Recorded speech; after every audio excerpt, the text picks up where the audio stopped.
Prior to these tests, I performed a quick 5 to 10 minute aerobic warm-up consisting of a jog. The first test I performed was the Canadian trunk forward flexion test. This test measured the hamstrings and the lower back flexibility. Before performing the test, I removed my shoes. Then I sat with my feet flat against the box at the 26 centimeter mark.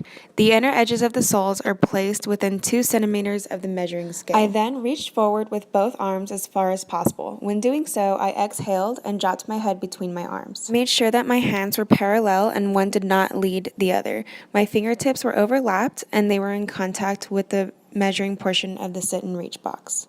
Once I reached as far as possible, I held this position for approximately 2 seconds.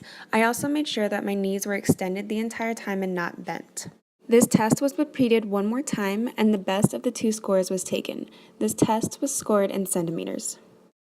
I scored 47 centimeters on this test, landing in the excellent category for women between ages 20 and 29. The next test performed was the YMCA sit and reach test. During this test, a yardstick was placed on the floor and a piece of tape was placed across it at the 15-inch mark. I removed my shoes and sat on the floor with the yardstick between my legs. With my legs extended and the heels of my feet touching the edge of the taped line about 10 to 12 inches apart, I reached forward with both hands as far as I could go. My hands were placed one on top of the other and they were touching the yardstick the entire time. I made sure that I did not lead with one hand and that my knees were not bent. This test was repeated one more time and the best of 2 scores was taken.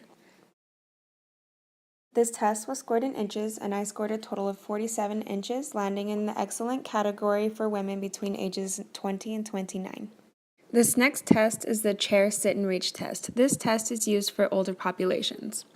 For this test, there is no need to remove your shoes. You will use a chair approximately 17 inches in height and place it against the wall. You will then sit at the edge of the chair and extend one leg forward with the heel on the floor and the ankle dorsiflexed at approximately 90 degrees.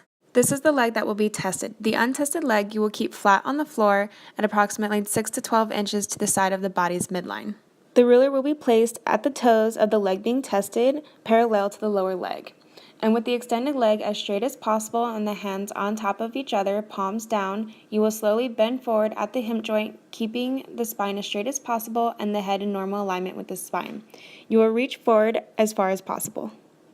When reaching forward, you will exhale and hold this position for 2 seconds. You need a second person to hold the ruler and assist. This scoring will be scored in inches. When scoring this test, the space between the big toe and the fingertips is a negative score. If the fingertips go past the big toe, it counts as a positive score, and touching the toes is scored as 0. For this sit and reach test, both legs need to be tested.